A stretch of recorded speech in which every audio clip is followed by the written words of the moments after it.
Programme खास खबर देख रहे दर्शकों का स्वागत। मैं हाँ कमलजीत सिद्धू ते तुसीं देख रहे हो द पंजाब टॉक्स। कनेडा के बारे गल करते हैं। कनेडा इस टाइम आर्थिक तौर पर, सियासी तौर पर, समाजिक तौर के उत्ते उसका पतन हो रहा है।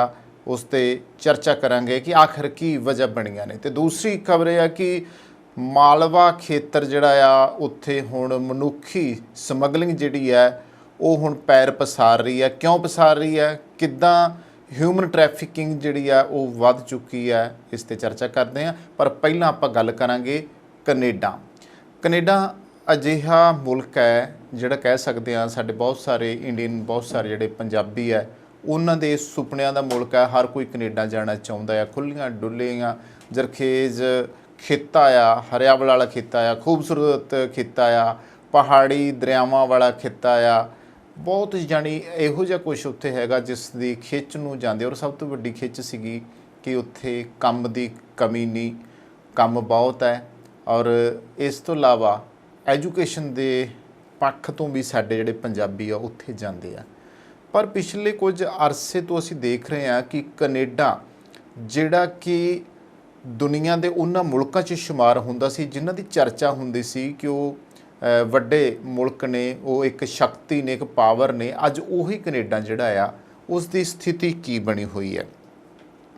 कनेडा की मौजूदा पीढ़ी तो गल शुरू करांगे कि जिसने इस देश नूं शुरू दे विच खुशहाल, विकसित, खूबसूरत, समर्थ राष्ट्र वजों हंडाया ते जिस नूं अपनी देश की मजबूत आर्थिकता, कारोबार, खुले ताकतवर बाजार, दूर अंदेश राजनीतिक लीडरशिप ते वधिया जनतक सेवावां, समाजिक एकजुटता अते खेड़िਆਂ ਦੇ ਉੱਤੇ ਮਾਣ ਸੀ, ਅੱਜ ਉਹ ਨਿਰਾਸ਼ਾ ਵਿੱਚ ਹੈ।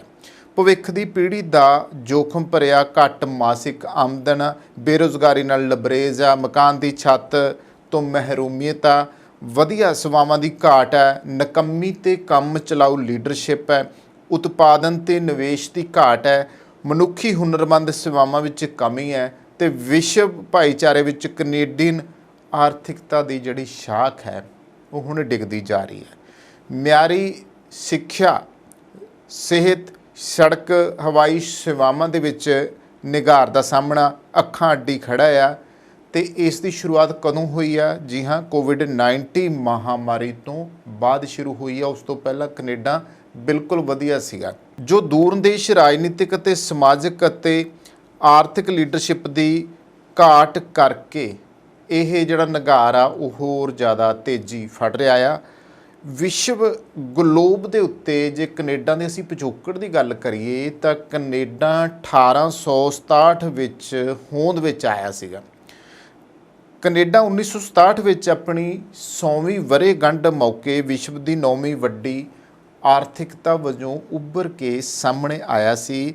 ਇਸ ਦੀਆਂ ਨੰਬਰ 1 ਸਿੱਖਿਆ, ਸਿਹਤ, ਆਵਾਜਾਈ, ਰੁਜ਼ਗਾਰ, ਘੱਟੋ ਘੱਟ ਪ੍ਰਤੀ ਦਿਨ ਜਿਹੜੀ ਉਜਰਤ ਸੀਗੀ ਉਹ, ਬਿਹਤਰੀਨ ਜਿਹੜੀ ਮੁੱਢਲੀ ਢਾਂਚਾ ਵਿਵਸਥਾ, ਪੁਲਿਸ ਸੇਵਾਵਾਂ, ਇਮਾਨਦਾਰ ਤੇ ਵਚਨਬੱਧ ਜਿਹੜੇ ਪ੍ਰਸ਼ਾਸਨਿਕ ਕਾਰਕਰਦਗੀ ਦੀ ਵਿਸ਼ਵ ਪੱਧਰ ਦੇ ਉੱਤੇ ਧਾਕ ਸੀਗੀ। ਹਰ ਕੋਈ ਕੈਨੇਡਾ ਦੀ ਚਰਚਾ ਕਰਦਾ ਸੀ। ਅਸੀਂ ਵੀ ਤਾਂ ਹੀ ਸਾਰੇ ਇੱਧਰੋਂ ਪੰਜਾਬੀ ਜਦੋਂ ਬਾਹਰ ਭੇਜਣ ਦੀ ਕਿਸੇ ਨੂੰ ਗੱਲ ਆਉਂਦੀ ਹੈ ਨਵੇਂ ਨਿਆਣੇ ਨੂੰ ਤੇ ਉਹ ਕਹਿੰਦੇ ਜੀ ਕੈਨੇਡਾ ਹੀ ਜਾਵੇ।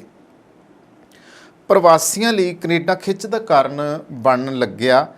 ਪਰ ਦੇਸ਼ ਅੰਦਰ ਦੂਰ ਅੰਦੇਸ਼ੀ ਜਿਹੜੀ ਸੀਗੀ, ਵਚਨਬੱਧਤਾ ਜਿਹੜੀ ਸੀ, ਹੁਨਰਮੰਦੀ ਰਹਿਤ ਰਾਜਨੀਤਿਕ ਲੀਡਰਸ਼ਿਪ ਦੀ ਨੀਰਸ ਅਤੇ ਨਕੰਮੀ ਅਗਵਾਈ ਕਰਕੇ 2017 ਵਿੱਚ ਜਦੋਂ ਕੈਨੇਡਾ ਨੇ ਆਪਣੀ 150ਵੀਂ ਵਰ੍ਹੇਗੰਢ ਮਨਾਈ ਤਾਂ ਇਸ ਦੀ ਆਰਥਿਕਤਾ ਤਰੱਕੀ ਕਰਨ ਦੀ ਬਜਾਏ ਪਤਨ ਦਾ ਸ਼ਿਕਾਰ ਹੁੰਦੀ ਵਿਸ਼ਵ ਅੰਦਰ 16ਵੇਂ ਸਥਾਨ ਦੇ ਉੱਤੇ ਜਾ ਕੇ ਡਿੱਗ ਪਈ। ਆਰਥਿਕ ਅਤੇ ਵਿੱਤੀ ਮਾਹਰਾਂ ਦੇ ਅੰਦਾਜ਼ੇ ਅਨੁਸਾਰ ਜੇ ਕੈਨੇਡਾ ਦੀ ਲੀਡਰਸ਼ਿਪ ਆਰਥਿਕ, ਸਮਾਜਿਕ, ਕਾਰੋਬਾਰੀ, ਪੈਦਾਵਾਰੀ ਨੀਤੀਆਂ ਦਾ ਇਹੋ ਹੀ ਹਾਲ ਰਿਹਾ ਤਾਂ ਆਪਣੀ 200ਵੀਂ ਵਰ੍ਹੇਗੰਢ ਜਿਹੜੀ ਕਿ 2067 ਵਿੱਚ ਆਊਗੀ ਨੂੰ ਇਹ ਦੇਸ਼ 25ਵੇਂ ਸਥਾਨ ਦੇ ਉੱਤੇ ਜਾ ਡਿੱਗੂਗਾ ਜੋ ਹਾਲਾਤ ਬਣੇ ਹੋਏ ਆ। ਤੇ ਇਸ ਦਾ ਸ਼ੁਮਾਰ ਜਿਹੜਾ ਆ ਫਿਰ ਮਲੇਸ਼ੀਆ, ਦੱਖਣ ਕੋਰੀਆ ਅਤੇ ਥਾਈਲੈਂਡ ਵਰਗੇ ਦੇਸ਼ਾਂ ਵਿੱਚ ਹੋ ਜਾਊਗਾ। 2022 ਦੀ ਇੱਕ ਰਿਸਰਚ ਆਈ ਆ ਪੀਓ ਰਿਸਰਚ ਪੋਲ ਅਨੁਸਾਰ ਇਹਨਾਂ ਤਿੰਨਾਂ ਦੇਸ਼ਾਂ ਦੇ ਨਾਗਰਿਕ ਆਪਣੇ ਆਪ ਨੂੰ ਕੈਨੇਡਾ ਦੇ ਨਾਗਰਿਕਾਂ ਨਾਲੋਂ ਵਧੀਆ ਪੋਜੀਸ਼ਨ ਵਿੱਚ ਸਮਝਦੇ ਹਨ। ਸਪਸ਼ਟ ਹੈ ਕਿ ਜੋ ਲੋਕ ਅਤੇ ਨੌਜਵਾਨ ਵਿਦੇਸ਼ਾਂ ਵਿੱਚੋਂ ਕੈਨੇਡਾ ਵਿੱਚ ਆਉਣ ਲਈ ਲਾਈਨਾਂ ਵਿੱਚ ਲੱਗੇ ਉਡੀਕਦੇ ਪਏ ਆ, ਉਹ ਇਸ ਨਾਲੋਂ ਬਿਹਤਰ ਭਵਿੱਖ ਲਈ ਮਲੇਸ਼ੀਆ, ਥਾਈਲੈਂਡ, ਦੱਖਣੀ ਕੋਰੀਆ, ਵੀਅਤਨਾਮ ਵਰਗੇ ਤੇਜ਼ੀ ਨਾਲ ਵਿਕਾਸ, ਵਧੀਆ ਜਨਤਕ ਸੇਵਾਵਾਂ ਅਤੇ ਰੁਜ਼ਗਾਰ ਵਿੱਚ ਮੱਲਾਂ ਮਾਰ ਰਹੇ ਦੇਸ਼ਾਂ ਵੱਲ ਵਹੀਰਾਂ ਘੱਤਣਗੇ। ਹਕੀਕਤ ਇਹ ਹੈ ਕਿ ਅੱਜ ਪ੍ਰਵਾਸੀ ਵਿਦਿਆਰਥੀਆਂ ਦਾ 22 ਬਿਲੀਅਨ ਸਾਲਾਨਾ ਧਨ ਰੁਕ ਜਾਵੇ ਤਾਂ ਸਵੇਰੇ ਹੀ ਕੈਨੇਡਾ ਦੀ ਜਿਹੜੀ ਆਰਥਿਕਤਾ ਆ ਉਹ ਧੜਮ ਥੱਲੇ ਜਾ ਡਿੱਗੂਗੀ। ਅਸੀਂ ਆਪਣੇ ਚੈਨਲ ਦੇ ਇਸੇ ਪ੍ਰੋਗਰਾਮ ਦੇ ਜ਼ਰੀਏ ਤੁਹਾਡੇ ਨਾਲ ਪਹਿਲਾਂ ਵੀ ਚਰਚਾ ਕਰ ਚੁੱਕੇ ਹਾਂ ਕਿ ਕੈਨੇਡਾ ਦੀ ਜਿਹੜੀ ਸਥਿਤੀ ਹੈ ਕਿ ਕਈ ਵਾਰੀ ਲੱਗਦਾ ਕਿ ਉੱਥੋਂ ਦੇ ਪ੍ਰਧਾਨ ਮੰਤਰੀ ਜਸਟਿਨ ਟਰੂਡੋ ਜਿਵੇਂ ਬਾਕੀ ਮੁਲਕਾਂ ਦੇ ਵਿਦਿਆਰਥੀਆਂ ਨੂੰ ਸੱਦਾ ਦਿੰਦੇ ਆ, ਉਹਨਾਂ ਵਿੱਚ ਸਾਡਾ ਮੁਲਕ ਵੀ ਆਉਂਦਾ ਆ, ਤਾਂ ਉਹ ਕਹਿੰਦੇ ਆਓ ਇੱਥੇ ਰੁਜ਼ਗਾਰ ਕਰੋ, ਇੱਥੇ ਪੜ੍ਹਾਈ ਕਰੋ। ਤਾਂ ਉਹਨਾਂ ਨੂੰ ਪਤਾ ਹੈ ਵੀ ਜਿਹੜੇ ਵਿਦਿਆਰਥੀ ਉਹ ਚਾਹੇ ਕਿਸੇ ਵੀ ਮੁਲਕ ਤੋਂ ਆਉਣ ਅਤੇ ਚਾਹੇ ਸਾਡੇ ਇੱਧਰੋਂ ਇੰਡੀਆ 'ਚੋਂ ਜਾਣ, ਪੰਜਾਬ 'ਚੋਂ ਜਾਣ, ਉਹ ਆਪਣੇ ਨਾਲ ਜਿਹੜੀ ਹੈ ਪੈਸਾ ਲੈ ਕੇ ਜਾਂਦੇ ਆ। ਉਹਨਾਂ ਵਿਦਿਆਰਥੀਆਂ ਦੇ ਸਿਰ ਦੇ ਉੱਤੇ ਹੀ ਜੇ ਤੁਸੀਂ ਪੜਚੋਲ ਕਰੋ, ਸੁਚੇਤ ਵੀ ਕੀਤਾ ਸੀਗਾ ਵੀ ਭਾਈ ਕੈਨੇਡਾ ਦੀ ਜਿਹੜੀ ਆਰਥਿਕਤਾ ਆ ਉਹ ਤੁਹਾਡੇ ਸਿਰ ਤੇ ਹੀ ਚੱਲਦੀ ਪਈ ਆ, ਬਾਕੀ ਜਿੰਨਾ ਕੁ ਉਹਨਾਂ ਕੋਲੇ ਹੈ ਸੋ ਹੈ, ਪਰ ਜਿਹੜੀ ਜ਼ਿਆਦਾਤਰ ਹੁਣ ਇੱਕੋ ਦਮ ਹਾਮੀ ਭਰੀ ਆ, ਇਹ ਕੋਈ ਐਡੇ ਕੂੜੇ ਕੋਈ ਵੀ ਨਹੀਂ ਹੈਗੇ, ਉਹ ਕੋਈ ਸਾਡੇ ਸਕੇ ਨਹੀਂ ਹੈਗੇ। ਅਸੀਂ ਉੱਥੇ ਜਾ ਕੇ ਕੰਮ ਕਰ ਰਹੇ ਹਾਂ ਜਾਂ ਅਸੀਂ ਉੱਥੇ ਪੜ੍ਹਨ ਜਾ ਰਹੇ ਹਾਂ, ਅਸੀਂ ਇੱਥੇ ਮਣਾ ਮੂੰਹ ਪੈਸਾ ਜਿਹੜਾ ਆ ਉਹ ਉੱਥੇ ਪਹਿਲਾਂ ਦਿੰਨੇ ਪਏ ਆ, ਫਿਰ ਉੱਥੇ ਅਸੀਂ ਪੜ੍ਹਾਈ ਕਰਨ ਜਾਂਦੇ ਹਾਂ, ਫਿਰ ਕੰਮ ਮਿਲੇ ਨਾ ਮਿਲੇ, ਕੰਮ ਤਾਂ ਉੱਥੋਂ ਵਾਲਿਆਂ ਨੂੰ ਨਹੀਂ ਮਿਲਦਾ, ਆਰਥਿਕਤਾ ਤਾਂ ਉਹਨਾਂ ਦੀ ਡਾਵਾਂਡੋਲ ਹੋ ਚੁੱਕੀ ਆ, ਅਤੇ ਫਿਰ ਅਸੀਂ ਲੱਗੇ ਰਹਿੰਦੇ ਵੀ ਹਾਂ ਠੀਕ ਹੈ। ਅਸਲ ਵਿੱਚ ਕਿਸੇ ਵੀ ਦੇਸ਼ ਦੇ ਲੋਕ ਜਦੋਂ ਹੰਢੇ ਵਰਤੇ ਦੂਰ ਅੰਦੇਸ਼ ਸਿਧਾਂਤਵਾਦੀ ਰਾਜਨੀਤੀਵਾਨਾਂ ਦੀ ਅਗਵਾਈ ਵਿੱਚ ਸਥਿਰ ਸਰਕਾਰਾਂ ਨਹੀਂ ਚੁਣਦੇ ਨਾ, ਤਾਂ ਨਤੀਜੇ ਨਿਸ਼ਚਿਤ ਤੌਰ ਦੇ ਉੱਤੇ ਨਿਰਾਸ਼ਾਵਾਦੀ ਅਤੇ ਸੁਰੱਖਿਆ ਭਰੇ ਨਿਕਲਦੇ ਆ, ਉਹ 'ਚੋਂ ਸੁਰੱਖਿਆ ਰਹਿ ਹੀ ਨਹੀਂ ਜਾਂਦੀ। ਦੂਜੇ, ਜਦੋਂ ਲੋਕਤੰਤਰ ਅੰਦਰ ਲੋਕ ਆਪਣੀਆਂ ਸਥਾਨਕ, ਸੂਬਾਈ ਜਾਂ ਫੈਡਰਲ ਸਰਕਾਰਾਂ ਚੁਣਨ ਲਈ ਵੱਡੇ ਉਤਸ਼ਾਹ ਨਾਲ ਵੱਡੀ ਗਿਣਤੀ ਵਿੱਚ ਭਾਗ ਨਹੀਂ ਲੈਂਦੇ, ਤਾਂ ਘੱਟ ਗਿਣਤੀ ਦੀਆਂ ਚੁਣੀਆਂ ਮਾਰਕੇਬਾਜ਼ ਅਫਸਰਵਾਦੀ ਕੰਮ ਚਲਾਊ, ਘੱਟ ਗਿਣਤੀ ਜਾਂ ਬਾਹਰੀ ਫੌੜੀਆਂ ਦੇ ਸਹਾਰੇ ਚੱਲਣ ਵਾਲੀਆਂ ਸਰਕਾਰਾਂ ਤੋਂ ਕੀ ਭਾਲਦੇ ਆ। ਕੈਨੇਡਾ ਦੀ ਰਾਜਨੀਤੀ ਦਾ ਦੁਖਾਂਤ ਜੋ ਇਸ ਦੇ ਆਰਥਿਕ ਪਤਨ ਲਈ ਜ਼ਿੰਮੇਵਾਰ ਹੈ, ਉਹ ਇਹ ਹੈ ਕਿ 2015 ਦੀ ਮੈਂ ਤੁਹਾਡੇ ਸਾਹਮਣੇ ਗੱਲ ਰੱਖ ਰਿਹਾ ਹਾਂ ਕਿ 2015 ਦੇ ਵਿੱਚ ਹਾਊਸ ਆਫ ਕਾਮਨਜ਼ ਲਈ 39.47% ਵੋਟਾਂ ਪੋਲ ਹੋਈਆਂ ਅਤੇ ਜੇਤੂ ਧਿਰ ਨੇ ਕੁੱਲ 338 ਵਿੱਚੋਂ 184 ਤੇ ਜਿੱਤ ਪ੍ਰਾਪਤ ਕੀਤੀ ਹੈ। 2019 ਦੇ ਵਿੱਚ ਵੀ 33.1% ਵੋਟਾਂ ਪਈਆਂ ਅਤੇ 157 ਸੀਟਾਂ ਨਾਲ ਜੇਤੂ ਧਿਰ ਅੱਗੇ ਆਈ। ਇਸੇ ਤਰ੍ਹਾਂ 2021 ਵਿੱਚ ਭਾਵੇਂ ਬਹੁਮਤ ਖਾਤਰ ਜਿਹੜੀਆਂ ਮੱਧਕਾਲੀ ਚੋਣਾਂ ਕਰਾਈਆਂ, ਲੇਕਿਨ 32.6% ਵੋਟਾਂ ਸਹਾਰੇ 160 ਸੀਟਾਂ ਪ੍ਰਾਪਤ ਕੀਤੀਆਂ। 2019 ਅਤੇ 2021 ਵਿੱਚ ਜਸਟਿਨ ਟਰੂਡੋ ਦੀ ਘੱਟ ਗਿਣਤੀ ਸਰਕਾਰ ਨੂੰ NDP ਦੀ ਬਾਹਰੀ ਹਮਾਇਤ ਲੈਣੀ ਪਈ। ਐਸੀ ਘੱਟ ਗਿਣਤੀ ਸਰਕਾਰ ਜੋ ਬਾਹਰੀ ਹਮਾਇਤ ਨਾਲ ਚੱਲਦੀ ਹੋਵੇ, ਸੋਚੋ ਜਰਾ, ਉਸ ਤੋਂ ਕੈਨੇਡਾ ਦੇ ਲੋਕ ਕਿਵੇਂ ਵਧੀਆ ਸਰਕਾਰ ਭਾਲਦੇ ਨੇ। ਹੁਣ ਨਤੀਜੇ ਜਿਹੜੇ ਨੇ ਉਹ ਸਾਰਿਆਂ ਦੇ ਸਾਹਮਣੇ ਆ। ਸਾਨੂੰ ਟਰੂਡੋ ਨਾਲ ਥੋੜ੍ਹੀ ਜਿਹੀ ਹਮਦਰਦੀ ਹੁੰਦੀ, ਅਸੀਂ ਕਹਿੰਦੇ ਟਰੂਡੋ ਬਹੁਤ ਵਧੀਆ ਪ੍ਰਧਾਨ ਮੰਤਰੀ ਆ, ਉਹ ਪੰਜਾਬ 'ਚ ਆਉਂਦਾ ਆ, ਉਹ ਇੱਥੇ ਪੰਜਾਬੀਆਂ ਨਾਲ ਮਿਲਦਾ, ਉਹ ਸਿੱਖ ਕੌਮ ਨਾਲ ਮਿਲਦਾ ਆ, ਬਹੁਤ ਸਾਰੀਆਂ ਗੱਲਾਂ ਅਸੀਂ ਇੱਦਾਂ ਦੀਆਂ ਕਹਿ ਦਿੰਦੇ ਹਾਂ। ਪਰ ਤੁਸੀਂ ਇਹ ਦੇਖੋ ਕਿ ਟਰੂਡੋ ਦਾ ਆਧਾਰ ਕੀ ਹੈ, ਟਰੂਡੋ ਦੀ ਕੀ ਸਥਿਤੀ ਬਣੀ ਹੋਈ ਹੈ ਕੈਨੇਡਾ ਦੇ ਵਿੱਚ, ਜਿਸ ਨੂੰ ਲੈ ਕੇ ਕਹਿ ਸਕਦੇ ਹਾਂ ਕਿ ਇੱਕ ਦੂਸਰੇ ਦਾ ਮੋਢਾ ਭਾਲ ਕੇ ਹੀ ਸਰਕਾਰ ਜਿਹੜੀ ਹੈ ਚੱਲ ਰਹੀ ਹੈ। ਅਤੇ ਜਿਹੜੀ ਲੋਕ ਚੁਣਦੇ ਆ, ਲੋਕ ਨੁਮਾਇੰਦਾ ਜਿਹੜਾ ਚੁਣਿਆ ਜਾਂਦਾ, ਲੋਕਾਂ ਦੀਆਂ ਵੋਟਾਂ ਦੁਆਰਾ ਚੁਣਿਆ ਜਾਂਦਾ ਆ। ਹੁਣ ਜੇ ਉਹ ਲੋਕ ਨੁਮਾਇੰਦੇ ਆ, ਜੇ ਚੁਣਿਆ ਹੀ ਨਹੀਂ ਲੋਕਾਂ ਨੇ, ਤੇ ਉਹਦੇ ਪੱਲੇ ਹੀ ਉਸ ਤਰੀਕੇ ਦਾ ਕੁਝ ਨਹੀਂ ਰਿਹਾ। ਜ਼ਾਹਿਰ ਹੈ ਕਿ ਇੱਕ ਆਸਰਾ ਲੈ ਕੇ ਉਹਨੇ ਆਪਣੀ ਸਰਕਾਰ ਖੜੀ ਕੀਤੀ ਹੈ, ਤੇ ਫਿਰ ਕਿਵੇਂ ਕਹਿ ਸਕਦੇ ਹਾਂ ਕਿ ਇਹ ਤਰੱਕੀ ਹੋਊਗੀ, ਕਿਉਂਕਿ ਵੱਡਾ ਹਿੱਸਾ ਤਾਂ ਉਹਦੇ ਵਿਰੋਧ ਵਿੱਚ ਬੈਠਾ ਹੈ। 2012 ਵਿੱਚ ਸਿਰਫ ਕੈਨੇਡਾ ਦੇ 37% ਲੋਕ ਨਾਨੇਜ਼ ਸਰਵੇ ਅਨੁਸਾਰ ਇਹ ਮੱਤ ਰੱਖਦੇ ਨੇ ਕਿ ਉਹਨਾਂ ਦੀ ਅਗਲੀ ਪੀੜ੍ਹੀ ਦਾ ਭਵਿੱਖ, ਰਹਿਣ ਸਹਿਣ ਦਾ ਮਿਆਰ, ਜਨਤਕ ਸੇਵਾਵਾਂ ਮੌਜੂਦਾ ਪੱਧਰ ਤੋਂ ਨੀਵੇਂ ਪੱਧਰ ਤੇ ਡਿੱਗ ਜਾਵੇਗੀ। 2022 ਦੇ ਵਿੱਚ ਪਿਊ ਰਿਸਰਚ ਦੇ ਸਰਵੇ ਅਨੁਸਾਰ 75% ਕੈਨੇਡੀਅਨ ਲੋਕਾਂ ਦਾ ਇਹ ਮੱਤ ਸੀ ਕਿ ਭਵਿੱਖੀ ਪੀੜ੍ਹੀ ਦਾ ਜੀਵਨ ਮਿਆਰ, ਸੇਵਾਵਾਂ ਦਾ ਪੱਧਰ ਪ੍ਰਸ਼ਾਸਨਿਕ ਸ਼ਰਮਨਾਕ ਢੰਗ ਨਾਲ ਡਿੱਗ ਪੈਣਗੇ। ਇਹਦੇ ਵਿੱਚ ਕੁਝ ਕਾਰਨ ਇਹ ਆ ਵੀ ਜਿਹੜਾ ਸਾਰੇ ਮੁਲਕਾਂ ਨੂੰ ਟਰੂਡੋ ਹੁਣਾਂ ਨੇ ਸੱਦਾ ਦਿੱਤਾ ਆ ਵੀ ਤੁਸੀਂ ਇੱਧਰ ਆਓ, ਇੱਥੇ ਤੁਸੀਂ ਪੜ੍ਹਾਈ ਕਰੋ, ਇੱਥੇ ਤੁਹਾਨੂੰ ਕੰਮ ਲਈ ਕੰਮੇ ਲੋੜੀਦੇ ਆ, ਤਾਂ ਉਹਦੇ ਨਾਲ ਕੀ ਹੁੰਦਾ, ਚਾਹੇ ਉਹ ਸਾਡਾ ਮੁਲਕ ਹੀ ਆ, ਜੇ ਅਸੀਂ ਕੰਪੈਰੀਜ਼ਨ ਕਰਦੇ ਹਾਂ ਤੇ ਜ਼ਾਹਿਰ ਹੈ ਕਿ ਜੇ ਸਾਡੇ ਮੁਲਕ ਦੀ ਲੇਬਰ ਦੇ ਹਿਸਾਬ ਨਾਲ ਅਸੀਂ ਗੱਲ ਕਰੀਏ, ਕੰਪੈਰੀਜ਼ਨ ਉਹਦੇ ਨਾਲ ਕਰਦੇ ਹੋਈਏ, ਸਾਡੀ ਲੇਬਰ ਸਾਨੂੰ ਨਾ ਮਿਲੇ, ਸਾਨੂੰ ਬਾਹਰੋਂ ਮੰਗਾਉਣੀ ਪਵੇ, ਤਾਂ ਬਾਹਰੋਂ ਮੰਗਾਉਣੀ ਪਵੇ ਲੇਬਰ, ਤਾਂ ਇੱਥੋਂ ਵਾਲੇ ਜਿਹੜੇ ਲੋਕ ਆ ਉਹਨਾਂ 'ਤੇ ਅਸਰ ਹੋਊਗਾ। ਉਹੀ ਸਥਿਤੀ ਜਿਹੜੀ ਹੈ ਉੱਥੇ ਬਣੀ ਹੋਈ ਹੈ ਕਿ ਜੇ ਉੱਥੋਂ ਦੇ ਜਿਹੜੇ ਲੋਕ ਆ ਹੁਣ ਉਹਨਾਂ ਨੂੰ ਮਹਿਸੂਸ ਹੋਣ ਲੱਗ ਪਿਆ ਵੀ ਚਾਹੇ ਉਹ ਕਿਸੇ ਵੀ ਮੁਲਕ ਦੇ ਵਸਿੰਦੇ ਉੱਥੇ ਆ ਕੇ ਰਹਿਣ ਲੱਗ ਗਏ ਆ, ਤੇ ਜ਼ਾਹਿਰ ਹੈ ਕਿ ਉਹਨਾਂ ਦਾ ਰੁਜ਼ਗਾਰ ਵੀ ਗਿਆ, ਉਹਨਾਂ ਦੇ ਕੰਮ ਵੀ ਘਟੇ।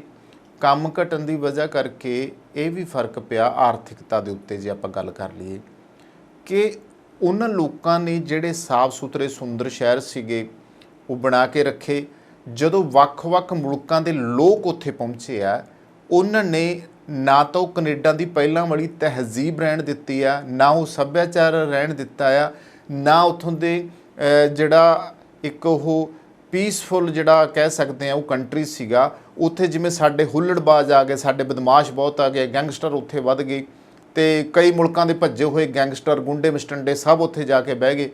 ਉੱਥੇ ਚੋਰਾਂ ਦੇ ਵੱਡੇ ਗਰੋਹ, ਗੱਡੀਆਂ ਚੋਰੀ ਕਰਨ ਵਾਲੇ ਵੱਡੇ ਗਰੋਹ, ਇਸ ਤੋਂ ਇਲਾਵਾ ਵੱਡੇ ਤੋਂ ਵੱਡੇ ਜਿਹੜੇ ਸੀਗੇ ਉਹ ਧੋਖੇਬਾਜ਼ ਉੱਥੇ ਬੈਠੇ ਆ, ਔਰ ਬਹੁਤੀਆਂ ਬੇਈਮਾਨੀਆਂ ਸਾਡੇ ਇਹਨਾਂ ਏਸ਼ੀਅਨ ਮੁਲਕਾਂ ਦੇ ਵਿੱਚੋਂ ਬਹੁਤ ਸਾਰੇ ਲੋਕ ਬੇਈਮਾਨੀ ਨਾਲ ਲੈ ਕੇ ਗਏ ਆ।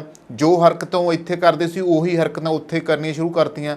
ਮੰਡੀਰ ਜਿਹੜੀ ਹਰਕਤਬਾਜ਼ੀ ਇੱਥੇ ਕਰਦੀ ਸੀ ਉਹੀ ਉੱਧਰ ਹੁੱਲੜਬਾਜ਼ੀ ਕਰਦੇ ਆ। ਜਿਵੇਂ ਇੰਡੀਆ 'ਚ ਸੀਗਾ ਕਿ ਇੱਥੇ ਕਿਸੇ ਦਾ ਕੋਈ ਡਰ ਡੁੱਕਰ ਨਹੀਂ, ਜੋ ਮਰਜ਼ੀ ਕਰਦੇ, ਫਿਰ ਉਹੀ ਕੁਛ ਉੱਧਰ ਆ, ਉਵੇਂ ਹੀ ਉੱਧਰ ਸਾਰਾ ਕੁਛ ਇਹੋ ਜਿਹਾ ਹੋਣਾ ਸ਼ੁਰੂ ਹੋ ਗਿਆ।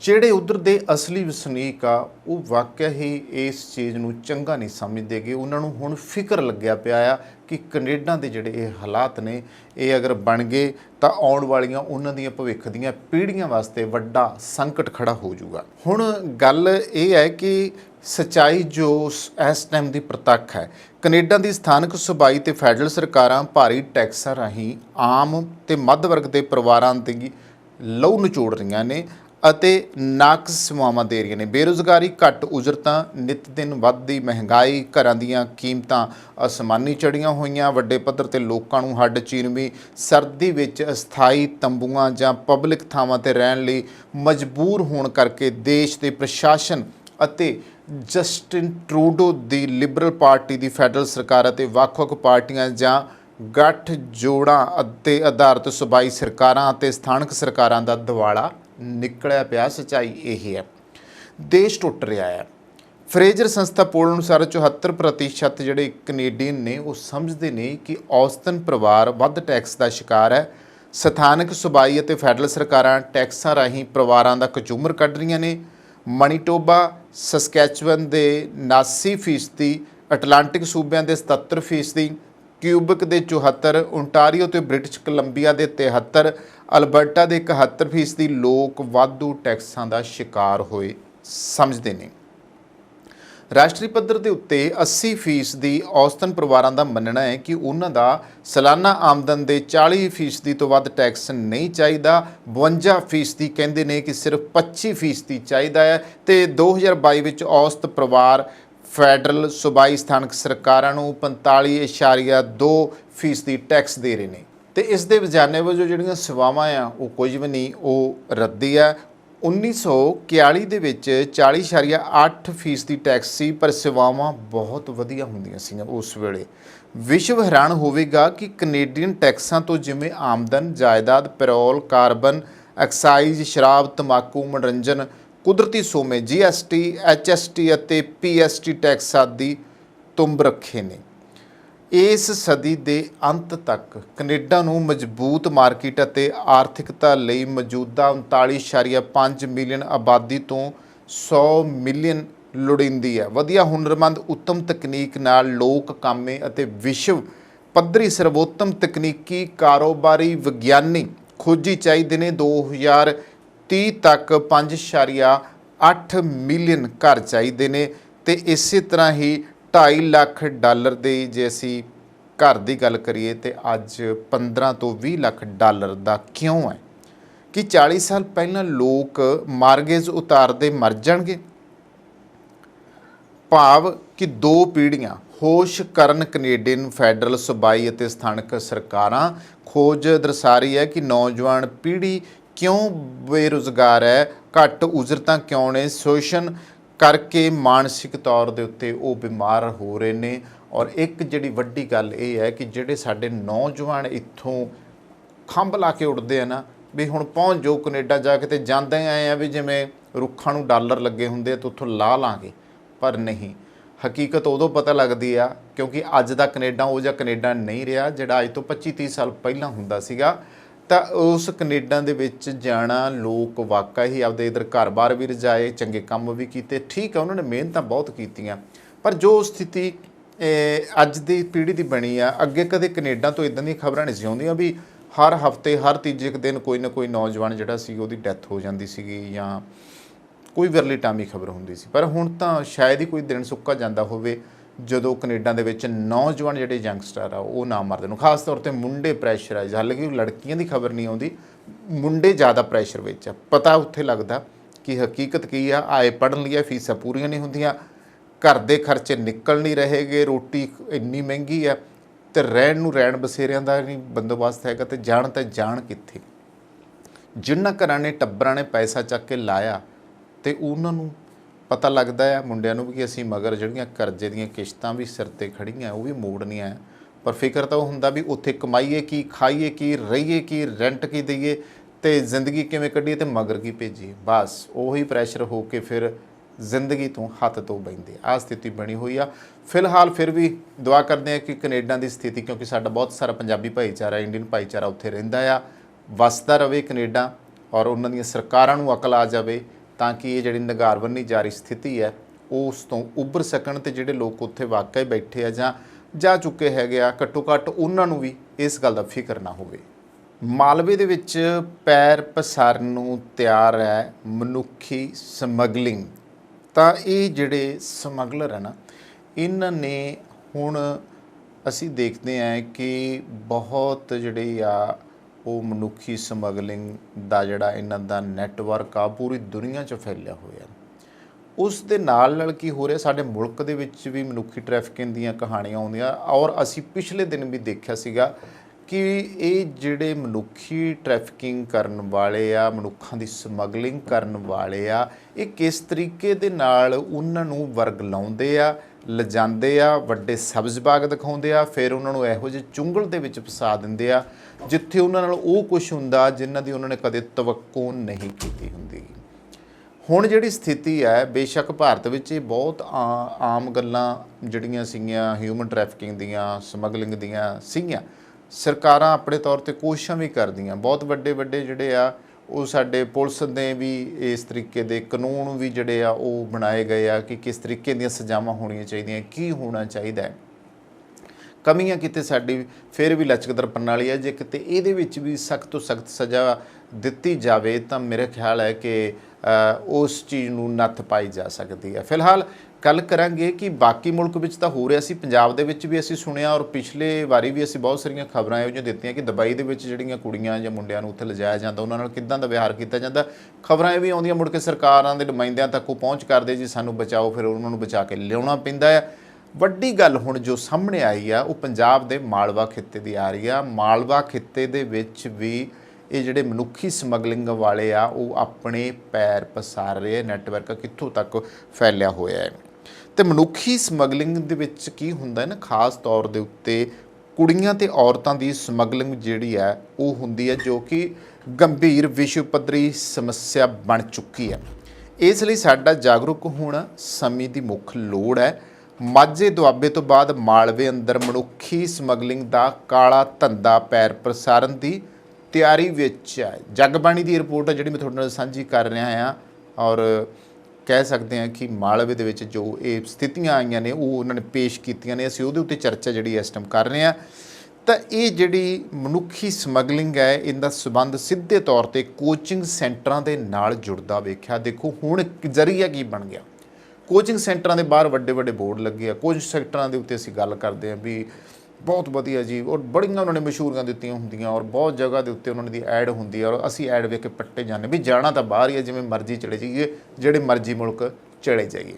ਵਿਦੇਸ਼ਾਂ ਵਿੱਚ ਨਾ ਖਾਸ ਤੌਰ ਤੇ ਅਰਬ ਦੇਸ਼ਾਂ 'ਚ ਭੋਲੀਆਂ ਭਾਲੀਆਂ ਘਰੇਲੂ ਔਰਤਾਂ ਤੇ ਕੁੜੀਆਂ ਜਿਹੜੀਆਂ ਨੇ ਸ਼ਾਤਰ ਸਮਗਲਰਾਂ ਦੀ ਪਹਿਲੀ ਪਸੰਦ ਹੁੰਦੀਆਂ ਨੇ, ਜੋ ਇਹਨਾਂ ਨੂੰ ਚਲਾਕੀ ਨਾਲ ਆਪਣੇ ਜਾਲ ਦੇ ਵਿੱਚ ਫਸਾ ਰਹੇ ਨੇ। ਤੇ ਇਹ ਸਮਗਲਰ ਮਾਸੂਮਾਂ ਦੀਆਂ ਕਮਜ਼ੋਰੀਆਂ ਦਾ ਫਾਇਦਾ ਚੁੱਕਦੇ ਨੇ ਤੇ ਉਹਨਾਂ ਨੂੰ ਖਾੜੀ ਦੇਸ਼ਾਂ ਵਿੱਚ ਵੇਚ ਦਿੰਦੇ ਨੇ।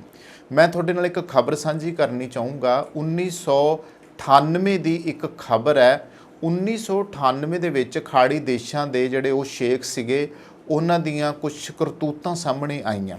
ਉਹ ਸਾਹਮਣੇ ਕਿਉਂ ਆਈਆਂ? ਕਿਉਂਕਿ ਬਹੁਤ ਸਾਰੀਆਂ ਜਿਹੜੀਆਂ ਲੜਕੀਆਂ ਸੀਗੀਆਂ ਉਹ ਸ਼ੇਖਾਂ ਨੇ ਇੱਕ ਨਵਾਂ ਕੰਮ ਫੜਿਆ ਸੀਗਾ। ਜਿਹੜੀਆਂ ਕੁੜੀਆਂ ਨੂੰ ਇਸ ਤਰੀਕੇ ਨਾਲ ਸਮਗਲਿੰਗ ਕਰਕੇ ਲੈ ਜਾਂਦੇ ਆ, ਜਿਹੜੀ ਹਿਊਮਨ ਟ੍ਰੈਫਿਕਿੰਗ ਉਹਨਾਂ ਨਾਲ ਹੁੰਦੀ ਆ ਕਿ ਉਧਰ ਪਹੁੰਚਾ ਦਿੱਤੀਆਂ ਜਾਂਦੀਆਂ, ਫਿਰ ਉਹਨਾਂ ਦਾ ਕੋਈ ਵਾਲੀ ਵਾਰਸ ਨਹੀਂ ਹੁੰਦਾ ਤੇ ਉਹਨਾਂ ਨਾਲ ਜੋ ਵਿਹਾਰ ਕੀਤਾ ਜਾਂਦਾ ਤੁਸੀਂ ਸੁਣ ਕੇ ਮਤਲਬ ਪੈਰੋਂ ਜ਼ਮੀਨ ਨਿਕਲ ਜੂਗੀ। ਬਹੁਤ ਸਾਰੀਆਂ ਜਿਹੜੀਆਂ ਨਾਬਾਲਗ ਕੁੜੀਆਂ ਸੀਗੀਆਂ ਉਹਨਾਂ ਨੂੰ ਲਿਜਾਇਆ ਜਾਂਦਾ, ਸ਼ੇਖ ਤਮਾਸ਼ਾ ਵੇਖਦੇ ਆ ਤੇ ਜਿਹੜੇ ਉਹਨਾਂ ਦੇ ਊਠ ਹੁੰਦੇ ਆ, ਬੋਤੇ ਜਿਹਨੂੰ ਡਾਚੀ ਵੀ ਆਪਾਂ ਕਹਿੰਦੇ ਆ, ਉਹ ਊਠਾਂ ਦੀਆਂ ਖੇਡਾਂ ਖੇਡਦੇ ਆ। ਕੁੜੀ ਨੂੰ ਬਿਲਕੁਲ ਕੱਪੜੇ ਲਾ ਕੇ ਜਿਹੜਾ ਸੀ ਊਠ ਦੇ ਉੱਤੇ ਬਿਠਾ ਦਿੱਤਾ ਜਾਂਦਾ ਸੀਗਾ ਤੇ ਉਹ ਕੁੜੀ ਜਦੋਂ ਡਿੱਗਦੀ ਸੀ ਤੇ 10 ਕੁ ਜਣੇ ਮਗਰ ਭੱਜਦੇ ਸੀ, ਉਹ ਫਿਰ ਚੱਕ ਕੇ ਚਲਾ ਕੇ ਮਾਰਦੇ ਸੀ ਊਠ ਦੇ ਉੱਤੇ। ਊਠ ਭੱਜਦਾ ਸੀਗਾ ਤੇ ਅਖੀਰ ਤੇ ਬਹੁਤ ਸਾਰੀਆਂ ਜਿਹੜੀਆਂ ਸੀ ਉਹ ਹੱਡੀਆਂ ਤੜਵਾ ਕੇ ਤੇ ਉੱਥੇ ਮੌਤ ਦੇ ਮੂੰਹ 'ਚ ਚਲੀਆਂ ਜਾਂਦੀਆਂ ਸੀ। ਇਹੀ ਕੰਮ ਜਿਹੜੇ ਬੱਚੇ ਘਰਾਂ 'ਚੋਂ ਗਵਾਹ ਕਰਕੇ ਇਹਨਾਂ ਮੁਲਕਾਂ ਨੂੰ ਭੇਜੇ ਗਏ ਆ, ਫਿਰ ਉਹਨਾਂ ਬੱਚਿਆਂ ਦੇ ਨਾਲ ਵੀ ਇੱਦਾਂ ਦਾ ਵਿਹਾਰ ਕੀਤਾ ਜਾਂਦਾ ਸੀ ਔਰ ਬਹੁਤਿਆਂ ਦਾ ਜਿਹੜਾ ਕੁੜੀਆਂ ਜਾਂ ਬੱਚੇ ਸੀ ਉਹਨਾਂ ਦਾ ਜਿਨਸੀ ਸ਼ੋਸ਼ਣ ਕੀਤਾ ਜਾਂਦਾ ਸੀ। ਇਹ ਹੁੰਦਾ ਉਹਨਾਂ ਮੁਲਕਾਂ ਦੇ ਵਿੱਚ। ਸਮਗਲਰ ਪੀੜਤਾਂ ਦੀ ਭਰਤੀ ਦੇ ਲਈ ਕਰਦੇ ਕੀ ਆ? ਉਹਨਾਂ ਲਈ ਵੱਖ-ਵੱਖ ਸਾਧਨ ਜਿਹੜੇ ਆ ਉਹ ਵਰਤਦੇ ਆ, ਜਿਵੇਂ ਕਿ ਝੂਠੇ ਨੌਕਰੀ ਦੇ ਇਸ਼ਤਿਹਾਰ ਉਹਨਾਂ ਨੂੰ ਦਿੰਦੇ ਆ, ਧੋਖਾਦੇਹੀ ਵਾਲੇ ਟਰੈਵਲ ਏਜੰਟ ਤੇ ਨਕਲੀ ਵਿਆਹ ਦਾ ਪ੍ਰਸਤਾਵ ਦਿੰਦੇ ਆ, ਉਹਦਾ ਝਾਂਸਾ ਦੇ ਕੇ ਕੁੜੀਆਂ ਤੇ ਔਰਤਾਂ ਤੇ ਸੁਪਨਿਆਂ ਦੀਆਂ ਉਮੀਦਾਂ ਦਾ ਸ਼ਿਕਾਰ ਕਰਦੇ ਆ। ਉਹਨਾਂ ਨੂੰ ਇਹ ਵਿਸ਼ਵਾਸ ਦਿਵਾਉਣ ਦੇ ਲਈ ਧੋਖਾ ਦੇ ਦਿੰਦੇ ਆ ਕਿ ਉਹਨਾਂ ਨੂੰ ਵਿਦੇਸ਼ਾਂ ਖਾਸ ਕਰਕੇ ਖਾੜੀ ਦੇਸ਼ਾਂ ਦੇ ਵਿੱਚ ਆਕਰਸ਼ਕ ਮੌਕੇ ਮਿਲਣਗੇ, ਜੋ ਔਰਤਾਂ ਤੇ ਕੁੜੀਆਂ ਸਮੇਤ ਉਹਨਾਂ ਦੇ ਪਰਿਵਾਰ ਦੀ ਦਸ਼ਾ ਉਹਨਾਂ ਦੇ ਪਰਿਵਾਰ ਦੀ ਦਸ਼ਾ ਤੇ ਦਿਸ਼ਾ ਆ ਉਹ ਦੋਵੇਂ ਕੁਝ ਦਿਨਾਂ ਦੇ ਵਿੱਚ ਬਦਲ ਦੇਣਗੇ। ਗੱਲ ਬ੍ਰੇਨ ਵਾਸ਼ ਕਰਨ ਦੀ ਹੁੰਦੀ ਆ ਜੇ ਇਹੀ ਗੱਲਾਂ ਕਿ ਤੁਸੀਂ ਇੱਧਰ ਕੀ ਕਰਦੇ ਆ ਜੀ, ਇੰਡੀਆ 'ਚ ਕਿਹੜਾ ਪੈਸਾ ਜੀ, ਪੰਜਾਬ 'ਚ ਕਿਹੜਾ ਪੈਸਾ ਜੀ, ਤੁਸੀਂ ਐਂ ਕਰੋ ਤੁਸੀਂ ਬਾਹਰ ਜਾਓ, ਘੱਟੋ ਘੱਟ ਇਹਦੇ ਨਾਲੋਂ ਤਾਂ ਜ਼ਿਆਦਾ ਕਮਾਓਗੇ, ਇੱਥੇ ਤੁਹਾਨੂੰ ਮਹੀਨਾ ਭਰ ਮਿਹਨਤ ਕਰਕੇ ਕੋਈ 5-10 ਹਜ਼ਾਰ ਮਸਾਂ ਹੀ ਮਿਲੂਗਾ, ਅੱਬਲ ਤਾਂ ਉਹ ਵੀ ਨਹੀਂ ਮਿਲਣਾਗਾ। ਬਾਹਰ ਚਲੇ ਜਾਓਗੇ ਤਾਂ ਘੱਟੋ ਘੱਟ ਕੋਈ ਲੱਖ 1.5 ਲੱਖ ਰੁਪਈਆ ਮਹੀਨਾ ਤੁਹਾਡੇ ਪੱਲੇ ਪਊਗਾ, ਕੋਈ 40-50 ਹਜ਼ਾਰ ਤੁਸੀਂ ਘਰੇ ਭੇਜੋ, ਬਾਕੀ ਆਪਦੇ ਖਰਚੇ ਵਾਸਤੇ ਵਰਤੋ ਤੇ ਨਾਲੇ ਪਰਿਵਾਰ ਦੀ ਆਰਥਿਕ ਹਾਲਤ ਸੁਧਰ ਜੂਗੀ, ਤੁਸੀਂ ਪਰਿਵਾਰ ਦਾ ਕੁਛ ਵੀ ਬਣਾ ਸਕਦੇ। ਇਹ ਸਬਜ਼ ਭਾਗ ਆ, ਇੱਦਾਂ ਦਿਖਾਏ ਜਾਂਦੇ ਆ। ਚਾਹੇ ਉਹ ਮੈਂ ਹੋਵਾਂ ਚਾਹੇ ਕੋਈ ਵੀ ਹੋਵੇ ਨਾ, ਜਦੋਂ ਤੁਸੀਂ ਪਚਲਾਵੇ 'ਚ ਆਉਂਦੇ ਹੋ ਤੇ ਫਿਰ ਆ ਹੀ ਜਾਂਦੇ ਹੋ, ਫਿਰ ਚੁੰਗਲ 'ਚ ਫਸਦੇ ਹੋ, ਫਿਰ ਫਸ ਹੀ ਜਾਂਦੇ ਹੋ। ਫਿਰ ਇੱਦਾਂ ਕਰਕੇ ਉਹ ਲੋਕ ਜਿਹੜੇ ਆ ਇਹਨਾਂ ਨੂੰ ਬਾਹਰ ਤੱਕ ਪਹੁੰਚਾ ਦਿੰਦੇ ਔਰ ਫਿਰ ਜੋ ਹਸ਼ਰ ਦੀਆਂ ਤਸਵੀਰਾਂ ਸਾਹਮਣੇ ਆਉਂਦੀਆਂ ਜਾਂ ਫਿਰ ਬਹੁਤੀਆਂ ਉੱਥੇ ਖੱਪ ਜਾਂਦੀਆਂ, ਮਰ ਜਾਂਦੀਆਂ, ਕਈ ਵਾਪਸ ਨਹੀਂ ਆਉਂਦੇ, ਇਹ ਸਥਿਤੀ ਬਣਦੀ ਆ। ਕਈ ਸਮਗਲਰ ਘਰੇਲੂ ਘਰਾਂ ਦੀ ਉਸਾਰੀ ਥਾਵਾਂ ਜਾਂ ਹੋਰ ਉਦਯੋਗਾਂ ਵਿੱਚ ਜ਼ਬਰਦਸਤੀ ਮਜ਼ਦੂਰੀ ਜਿਹੜੀ ਆ ਉਹ ਕਰਵਾਈ ਜਾਂਦੀ ਆ, ਕਿਉਂਕਿ ਉੱਥੇ ਗੁਲਾਮ ਬਣਾ ਕੇ ਉਹਨਾਂ ਨੂੰ ਅਣਮਨੁੱਖੀ ਜਿਹੜਾ ਵਤੀਰਾ ਆ ਉਹ ਝੱਲਣਾ ਪੈਂਦਾ ਹੈ। ਇਸ ਤੋਂ ਇਲਾਵਾ ਲੰਬੇ ਸਮੇਂ ਤੱਕ ਕੰਮ ਕਰਨ ਤੇ ਸਰੀਰਕ ਤੇ ਯੌਨ ਸ਼ੋਸ਼ਣ ਦੇ ਨਿੰਦਾਯੋਗ ਹਾਲਾਤ ਵਿੱਚ ਰਹਿਣ ਨੂੰ ਉਹ ਕੁੜੀਆਂ ਜਾਂ ਉਹ ਔਰਤਾਂ ਉਹ ਸਹਿਣ ਕਰਦੀਆਂ ਨੇ। ਜੇਕਰ ਉਹ ਹਿੰਮਤ ਕਰਕੇ ਇਸ ਦਾ ਵਿਰੋਧ ਵੀ ਕਰਦੀਆਂ ਤਾਂ ਉਹਨਾਂ ਦੇ ਨਾਲ ਗੁਲਾਮਾਂ ਤੋਂ ਵੀ ਬਦਤਰ ਅਣਮਨੁੱਖੀ ਵਤੀਰਾ ਕੀਤਾ ਜਾਂਦਾ। ਔਰ ਇੱਕ ਹੋਰ ਵੀ ਖਬਰਾਂ ਅਸੀਂ ਬਹੁਤ ਵਾਰੀ ਸੁਣੀ ਕਿ ਜਿਹੜੇ ਇਹ ਸ਼ੇਖ ਆ ਜਿਨ੍ਹਾਂ ਦੇ ਕੋਲੇ ਇਹਨਾਂ ਨੂੰ ਭੇਜ ਦਿੱਤਾ ਜਾਂਦਾ ਆ ਕੰਮ ਦੇ ਬਹਾਨੇ, ਬਹੁਤੇ ਘਰਾਂ ਦੇ ਵਿੱਚ ਉਹਨਾਂ ਨੂੰ ਦਿਨ ਰਾਤ ਘਰ ਦੀ ਸਫਾਈ ਤੋਂ ਲੈ ਕੇ ਤੇ ਰੋਟੀ ਤੱਕ ਦਾ ਪਕਾਉਣ ਦਾ ਸਾਰਾ ਕੰਮ ਕੀਤਾ ਜਾਂਦਾ। ਤੇ ਰਾਤ ਨੂੰ ਉਹ ਫਿਰ ਸ਼ੇਖ ਜਿਹੜੇ ਆਪਦੇ ਨਾਲ ਕਈ ਯਾਰਾਂ ਬੇਲੀਆਂ ਨੂੰ ਲਿਆਉਂਦੇ ਆ ਤੇ ਉਹ ਕਹਿੰਦੇ ਜੀ ਹੁਣ ਇਹਨਾਂ ਦੀਆਂ ਮਹਿਫਲਾਂ ਵੀ ਸਜਾਓ, ਇਹਨਾਂ ਦੇ ਮੂਹਰੇ ਨੱਚੋ ਡਾਂਸ ਕਰੋ, ਫਿਰ ਜਾਂ ਫਿਰ ਉਹਨਾਂ ਦਾ ਜਿਹੜਾ ਸ਼ੋਸ਼ਣ ਹੈ ਉਹ ਕੀਤਾ ਜਾਵੇ, ਜਿਣਸੀ ਸ਼ੋਸ਼ਣ ਹੈ। ਹੁਣ ਇਹਦੇ ਵਿੱਚ ਕੌਣ ਲੋਕ ਸ਼ਾਮਲ ਆ, ਅਗਰ ਉਹਨਾਂ ਦੀ ਗੱਲ ਕੀਤੀ ਜਾਵੇ ਤੇ ਇੱਕ ਵੱਡਾ ਨੈਟਵਰਕ ਇਹ ਫੈਲਿਆ ਹੋਇਆ ਪੂਰੀ ਦੁਨੀਆ ਦੇ ਵਿੱਚ। ਇਹਦੇ ਵਿੱਚ ਸਾਡੇ ਲੋਕ ਆਪਦੇ ਵੀ ਸ਼ਾਮਲ ਆ। ਹੁਣ ਜਿਹੜੇ ਏਜੰਟ ਆ ਜਿਹੜੇ ਸਾਡੇ ਇੱਥੇ ਪੰਜਾਬ 'ਚ ਰਹਿੰਦੇ ਆ, ਉਹਨਾਂ ਨੇ ਦੂਰ ਦੇਸ਼ਾਂ ਤੱਕ ਆਪਦੀਆਂ ਤਾਰਾਂ ਜੋੜੀਆਂ ਵੀ ਆ, ਨੈਟਵਰਕ ਬਹੁਤ ਦੂਰ ਤੱਕ ਫੈਲਿਆ ਹੋਇਆ। ਜਿਹੜੇ ਇਹ ਕੰਮ ਕਰਦੇ ਵਿੱਚੋਂ ਖੱਟੀ ਕਰਦੇ ਆ। ਹੁਣ ਜਿਹੜੇ ਕੈਨੇਡਾ ਵਾਲੇ 700 ਮੁੰਡੇ ਜਿਹੜੇ ਡਿਪੋਰਟ ਵਾਲਾ ਮਾਮਲਾ ਆ, ਇਹਦੇ ਵਿੱਚ ਚਲੋ ਮੰਨਦੇ ਆ ਕਿ ਉਹ ਟਰੈਵਲ ਏਜੰਟ ਦਾ ਜਿਹੜਾ ਆ ਉਹ ਵੱਡਾ ਦੋਸ਼ ਆ, ਟਰੈਵਲਿੰਗ ਏਜੰਸੀਆਂ ਵਾਲਿਆਂ ਦਾ ਵੱਡਾ ਦੋਸ਼ ਆ। ਇਹ ਜੇ ਸਬਜ਼ ਬਾਗ ਵਿਖਾਉਂਦੇ ਉਹਨਾਂ ਨਾਲ ਧੋਖਾ ਕੀਤਾ ਹੈ ਨਾ, ਉਹਨਾਂ ਨੂੰ ਪਤਾ ਹੀ ਹੋਣ ਲੱਗਿਆ ਕਿ ਜਦੋਂ ਰਿਪੋਰਟ ਵਾਲੀ ਤਲਵਾਰ ਉਹਨਾਂ ਦੇ ਸਿਰ 'ਤੇ ਲਟਕੀ ਹੋਈ ਹੈ। ਇੱਦਾਂ ਹੀ ਜਿਨ੍ਹਾਂ ਨੂੰ ਸਬਜ਼ ਬਾਗ ਵਿਖਾ ਕੇ ਲਿਜਾਂਦੇ ਉਹਨਾਂ ਨੂੰ ਕਿਹਾ ਕੁਛ ਜਾਂਦਾ, ਭੇਜ ਕਿਤੇ ਦਿੱਤਾ ਜਾਂਦਾ। ਇੱਕ ਰਿਪੋਰਟ ਜਿਹੜੀ ਇਹਨਾਂ ਦਿਨਾਂ 'ਚ ਆਈ ਹੈਗੀ ਲੰਦਨ ਤੋਂ 10 ਮਈ ਦੀ ਰਿਪੋਰਟ ਆ। ਉਹਦੇ ਮੁਤਾਬਕ ਬਰਤਾਨੀਆ ਦੀ ਨੈਸ਼ਨਲ ਕ੍ਰਾਈਮ ਏਜੰਸੀ NCA ਨੇ ਮਨੁੱਖੀ ਤਸਕਰੀ ਦੇ ਮਾਮਲੇ ਵਿੱਚ ਸ਼ਾਮਲ ਪੱਛਮੀ ਲੰਦਨ ਦੇ ਗਰੋਹ ਨੂੰ ਇੱਕ ਵੱਡੀ ਜਾਂਚ ਤੋਂ ਬਾਅਦ ਕਈ ਮਰਦਾਂ ਤੇ ਔਰਤਾਂ ਸਮੇਤ 16 ਲੋਕਾਂ ਨੂੰ ਮੁਜਰਮ ਕਰਾਰ ਦਿੱਤਾ ਹੈ। ਗਰੋਹ ਦੇ ਮੈਂਬਰਾਂ ਨੇ 2017 ਅਤੇ 2019 ਦੇ ਵਿਚਕਾਰ ਦੁਬਈ ਅਤੇ UAE ਦੇ 58 ਚੱਕਰ ਲਗਾਏ ਅਤੇ UK ਤੋਂ 42 ਮਿਲੀਅਨ ਪਾਉਂਡ ਤੋਂ ਵੱਧ ਦੀ ਨਕਦੀ ਜਿਹੜੀ ਹੈ ਉਹਦੀ ਤਸਕਰੀ ਕੀਤੀ ਹੈ। NCA ਦੀ ਜਾਂਚ ਅਨੁਸਾਰ ਇਹ ਰਾਸ਼ੀ ਕਲਾਸ A ਡਰੱਗਸ ਦੀ ਵਿਕਰੀ ਅਤੇ ਮਨੁੱਖੀ ਤਸਕਰੀ ਰਾਹੀਂ ਕਮਾਈ ਗਈ ਸੀ। UK ਛੱਡਣ ਵਾਲੇ ਗਰੋਹ ਤੋਂ ਲਗਭਗ 1.5 ਮਿਲੀਅਨ ਪਾਉਂਡ ਜ਼ਬਤ ਕੀਤੇ ਗਏ ਨੇ। ਸਾਡੇ ਇੱਥੇ ਨਾ ਬਹੁਤ ਸਾਰੇ ਕਬੂਤਰਬਾਜ਼ ਵੀ ਬੈਠੇ, ਜਿਵੇਂ ਦਲੇਰ ਮਹਿੰਦੀ ਹੁਣਾਂ ਦੇ ਉੱਤੇ ਇਲਜ਼ਾਮ ਲੱਗਿਆ ਸੀ ਕਬੂਤਰਬਾਜ਼ੀ ਦਾ, ਹੋਰ ਕਈ ਕਲਾਕਾਰਾਂ ਦੇ ਉੱਤੇ ਕਬੂਤਰਬਾਜ਼ੀ ਦਾ ਇਲਜ਼ਾਮ ਲੱਗਿਆ ਸੀ।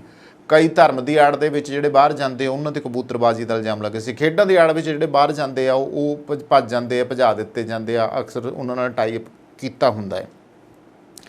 ਨਵੰਬਰ 2019 ਵਿੱਚ ਨਿਗਰਾਨੀ ਸੰਚਾਰ ਅਤੇ ਫਲਾਈਟ ਡੇਟਾ ਵਿਸ਼ਲੇਸ਼ਣ ਦੇ ਹਫ਼ਤਿਆਂ ਤੋਂ ਬਾਅਦ ਅਧਿਕਾਰੀ ਗ੍ਰਿਫਤਾਰੀਆਂ ਕਰਨ ਲਈ ਅੱਗੇ ਵਧੇ। ਉਹਨਾਂ ਨੇ ਪੂਰੀ ਛਾਣਬੀਨ ਕੀਤੀ। ਜਿਨ੍ਹਾਂ ਲੋਕਾਂ 'ਤੇ ਦੋਸ਼ ਲਗਾਏ ਨੇ ਉਹਨਾਂ 'ਤੇ ਜਨਵਰੀ 2023 ਤੋਂ ਸ਼ੁਰੂ ਹੋਣ ਵਾਲੇ ਕਰੋਟੋਡਨ ਕਰਾਊਨ ਕੋਰਟ ਵਿੱਚ 2 ਟ੍ਰਾਇਲਾਂ ਵਿੱਚ ਮੁਕੱਦਮਾ ਚਲਾਇਆ ਗਿਆ ਸੀ। ਗੈਂਗ ਦਾ ਸਰਗਨਾ, ਹੁਣ ਤੁਸੀਂ ਸੁਣ ਕੇ ਹੈਰਾਨ ਰਹਿ ਜਾਓਗੇ, ਲੰਦਨ 'ਚ ਗੈਂਗ ਦਾ ਸਰਗਨਾ ਪਤਾ ਕੌਣ? ਚਰਨ ਸਿੰਘ। 44 ਸਾਲ ਉਮਰ ਹੈ। ਹੌਂਸਲੋ ਤੋਂ ਤੇ ਪੱਛਮੀ ਲੰਦਨ ਵਿੱਚ ਤੜਕੇ ਛਾਪੇਮਾਰੀ ਦੀ ਇੱਕ ਲੜੀ ਵਿੱਚ ਹਿਰਾਸਤ ਵਿੱਚ ਲਏ ਗਏ ਲੋਕਾਂ ਵਿੱਚ ਸ਼ਾਮਲ ਸੀਗਾ। ਅੱਗੇ ਸੁਣੋ, ਇਹਦੇ ਨਾਲ ਕੌਣ ਸੀ? ਬਲਜੀਤ ਸਿੰਘ, ਜਸਬੀਰ ਸਿੰਘ ਕਪੂਰ, ਜਸਬੀਰ ਸਿੰਘ ਢੱਲ ਨੂੰ ਅਪਰਾਧਿਕ ਜਾਇਦਾਦ ਜਾਂ ਮਨੀ ਲਾਂਡਰਿੰਗ ਨੂੰ ਹਟਾਉਣ ਦੀ ਸਾਜ਼ਿਸ਼ ਰਚਨ ਦਾ ਦੋਸ਼ੀ ਪਾਇਆ ਗਿਆ ਤੇ ਸ਼ਮੰਦਰ ਸਿੰਘ ਢੱਲ ਨੂੰ ਅਪਰਾਧਿਕ ਜਾਇਦਾਦ ਨੂੰ ਹਟਾਉਣ ਦੀ ਸਾਜ਼ਿਸ਼ ਰਚਨ ਅਤੇ ਇਮੀਗ੍ਰੇਸ਼ਨ ਕਾਨੂੰਨਾਂ ਦੀ ਉਲੰਘਣਾ ਕਰਨ ਦੀ ਸਾਜ਼ਿਸ਼ ਰਚਨ ਦਾ ਦੋਸ਼ੀ ਪਾਇਆ ਗਿਆ ਅਤੇ ਦਿਲਜਾਨ ਸਿੰਘ ਮਲਹੋਤਰਾ ਨੂੰ ਇਮੀਗ੍ਰੇਸ਼ਨ ਕਾਨੂੰਨ ਦੀ ਉਲੰਘਣ ਦੀ ਸਹੂਲਤ ਦੇਣ ਦੀ ਸਾਜ਼ਿਸ਼ ਰਚਨ ਦਾ ਦੋਸ਼ੀ ਪਾਇਆ ਗਿਆ। ਅਮਰਜੀਤ ਅਲਾਬਦੀਆ, ਜੋਗਿੰਦਰ ਕਪੂਰ, ਜੈਕਦਾਰ ਕਪੂਰ, ਮਨਮੋਹਨ ਸਿੰਘ ਕਪੂਰ, ਪਿੰਕੀ ਕਪੂਰ ਅਤੇ ਜਸਬੀਰ ਸਿੰਘ ਮਲਹੋਤਰਾ ਨੂੰ ਅਪਰਾਧਿਕ ਜਾਇਦਾਦ ਹਟਾਉਣ ਦਾ ਦੋਸ਼ੀ ਠਹਿਰਾਇਆ ਗਿਆ।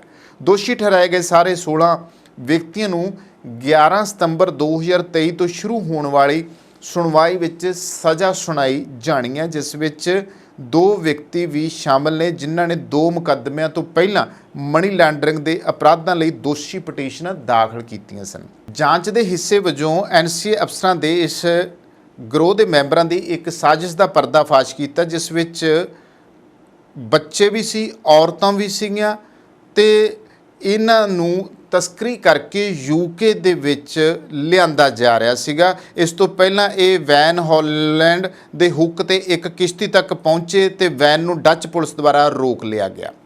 ਹੁਣ ਇਹ ਜਿਹੜੇ ਸਮਗਲਿੰਗ ਕਰਨ ਵਾਲੇ ਆ, ਇੱਕ BBC ਦੀ ਰਿਪੋਰਟ ਸਾਹਮਣੇ ਆਈ ਆ ਜਿਸ ਦੇ ਵਿੱਚ ਇੱਕ ਨੂਰ ਨਾਂ ਦਾ ਸਮਗਲਰ ਹੈ ਜਿਹੜਾ ਮਨੁੱਖੀ ਸਮਗਲਿੰਗ ਕਰਦਾ। ਉਹਦੇ ਨਾਲ ਗੱਲ ਪੁੱਛੀ ਜਦੋਂ BBC ਨੇ ਤਾਂ ਉਹਨੂੰ ਪੁੱਛਿਆ ਕਿ ਜਿਹੜੇ ਲੋਕਾਂ ਨੂੰ ਤੁਸੀਂ ਲਿਜਾਨੇ ਆ, ਅਸੀਂ ਬਹੁਤੇ ਸਾਰੇ, ਉਹ ਮਾਲਟਾ ਕਿਸ਼ਤੀ ਵਾਲਾ ਕਾਂਡ ਹੋਇਆ ਸੀਗਾ, ਇਦਾਂ ਦੇ ਬਹੁਤ ਸਾਰੇ ਕਾਂਡ ਹੋਏ ਆ, ਤੇ ਉਹ ਕਹਿੰਦੇ ਕਈ ਵਾਰੀ ਕਿਸ਼ਤੀਆਂ ਦੇ ਵਿੱਚ ਜਿਹੜੇ ਆ ਲੋਕ ਡੁੱਬ ਕੇ ਮਰ ਜਾਂਦੇ ਆ, ਤੇ ਤੁਸੀਂ ਇਹਦੇ ਬਾਰੇ ਕੀ ਕਹਿਣਾ ਚਾਹੋਗੇ? ਤੇ ਉਹ ਸਮਗਲਰ ਬੋਲਿਆ ਕਿ ਜਦੋਂ ਉਹਨਾਂ ਦੇ ਪਰਿਵਾਰਕ ਮੈਂਬਰ ਮੇਰੇ ਕੋਲ ਉਹਨਾਂ ਦੀ ਸਲਾਮਤੀ ਬਾਰੇ ਪੁੱਛਦੇ ਨੇ ਤਾਂ ਮੈਨੂੰ ਵੀ ਬਹੁਤ ਦੁੱਖ ਹੁੰਦਾ। ਕਿਸ਼ਤੀ 'ਚੋਂ 2 ਲਾਸ਼ਾਂ ਬਰਾਮਦ ਕੀਤੀਆਂ ਗਈਆਂ ਸਨ, ਜਦੋਂ ਕਿ ਬਾਕੀ ਅਜੇ ਵੀ ਲਾਪਤਾ ਆ। ਉਹ ਨੌਜਵਾਨ ਬਿਹਤਰ ਭਵਿੱਖ ਤੇ ਸੁਰੱਖਿਆ ਦੀ ਭਾਲ 'ਚ ਗਏ ਸੀ, ਪਰ ਉਹਨੂੰ ਕੀ ਪਤਾ ਕਿ ਮੌਤ ਉਹਨਾਂ ਨੂੰ ਰਾਹ ਦੇ ਵਿੱਚ ਹੀ ਲੀਲ ਜਾਊਗੀ। ਨੂਰ ਉਹਨਾਂ ਲੋਕਾਂ ਵਿੱਚੋਂ ਆ ਜੋ ਅਫਗਾਨਿਸਤਾਨ ਦੀ ਰਾਜਧਾਨੀ ਕਾਬਲ ਦੇ ਵਿੱਚ ਖੁੱਲ੍ਹੇਆਮ ਤਸਕਰੀ ਦਾ ਕਾਰੋਬਾਰ ਕਰਦੇ ਨੇ। ਉਹ ਲੋਕਾਂ ਨੂੰ ਇਟਲੀ, ਫਰਾਂਸ ਅਤੇ UK ਭੇਜਣ ਲਈ ਭਾਰੀ ਰਕਮ ਮੰਗ ਕਰਦੇ ਨੇ। ਨੂਰ ਅੱਗੇ ਕਹਿੰਦਾ ਕਿ ਤਸਕਰੀ ਕਿਸੇ ਇੱਕ ਦੇ ਵੱਸ ਦੀ ਗੱਲ ਨਹੀਂ ਹੈ, ਇਸ ਪਿੱਛੇ ਪੂਰਾ ਨੈਟਵਰਕ ਕੰਮ ਕਰਦਾ ਹੈ। ਸੋ ਅਸੀਂ ਸਾਰੇ ਤਸਕਰ ਇੱਕ ਦੂਜੇ ਦੇ ਸੰਪਰਕ ਵਿੱਚ ਹੁੰਦੇ ਹਾਂ। ਮੈਂ ਪ੍ਰਵਾਸੀਆਂ ਨਾਲ ਨਹੀਂ ਜਾਂਦਾ, ਸਭ ਕੁਝ ਜਿਹੜਾ ਹੈ ਫੋਨ 'ਤੇ ਤੈਅ ਹੁੰਦਾ। ਤੇ ਹੁਣ ਇੱਥੇ ਕਮੀ ਕੀ ਆ? ਹੁਣ ਜਿਹੜੇ ਮਾਲਵੇ 'ਚ ਪੈਰ ਪਸਾਰ ਰਿਹਾ ਹੈਗਾ, ਤੇ ਇਹਦੇ ਪਿੱਛੇ ਸਾਡੀ ਪੰਜਾਬ ਸਰਕਾਰ ਨੂੰ ਜਿਹੜਾ ਧਿਆਨ ਦੇਣਾ ਪਊਗਾ। ਸਮਗਲਰਾਂ ਲਈ ਹੁਣ ਜੋ ਸਥਿਤੀ ਬਣੀ ਆ ਉਹ ਇਹ ਹੈ ਕਿ ਕਮਜ਼ੋਰ ਕਾਨੂੰਨੀ ਢਾਂਚਾ ਮਨੁੱਖੀ ਸਮਗਲਿੰਗ ਦਾ ਪ੍ਰਭਾਵੀ ਢੰਗ ਨਾਲ ਮੁਕਾਬਲਾ ਕਰਨ ਦੇ ਯਤਨਾਂ ਨੂੰ ਕਮਜ਼ੋਰ ਕਰਦੇ ਆ। ਸਾਡੀ ਇੱਥੇ ਕਮੀ ਹੈ। ਅਪਰਾਧੀਆਂ ਨੂੰ ਰੋਕਣ ਲਈ ਤੇ ਪੀੜਤਾਂ ਨੂੰ ਇਨਸਾਫ ਦਿਵਾਉਣ ਦੇ ਲਈ ਕਾਨੂੰਨਾਂ ਨੂੰ ਮਜ਼ਬੂਤ ਕਰਨਾ ਤੇ ਲਾਗੂ ਕਰਨਾ ਬੇਹੱਦ ਮਹੱਤਵਪੂਰਨ ਹੈ। ਇਸ ਅੰਦਰੂਨੀ ਜੰਗ ਦੇ ਖਿਲਾਫ ਜਿਹੜੇ ਆ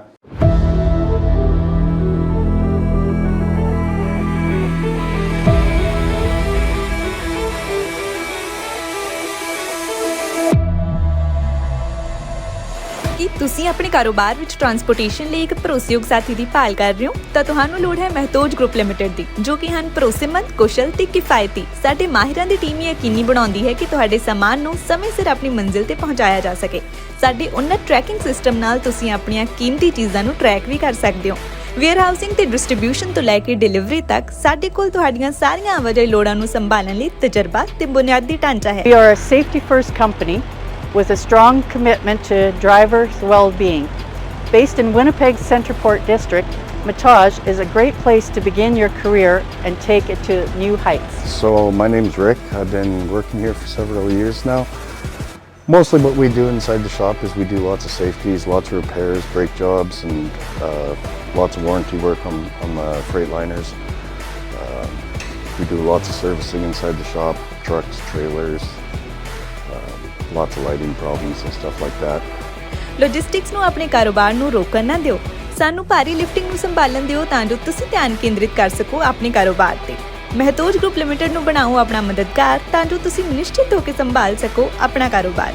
ਸਕਰੀਨ ਤੇ ਦਿੱਤੇ ਨੰਬਰਾਂ ਉੱਤੇ ਅੱਜ ਹੀ ਸੰਪਰਕ ਕਰੋ।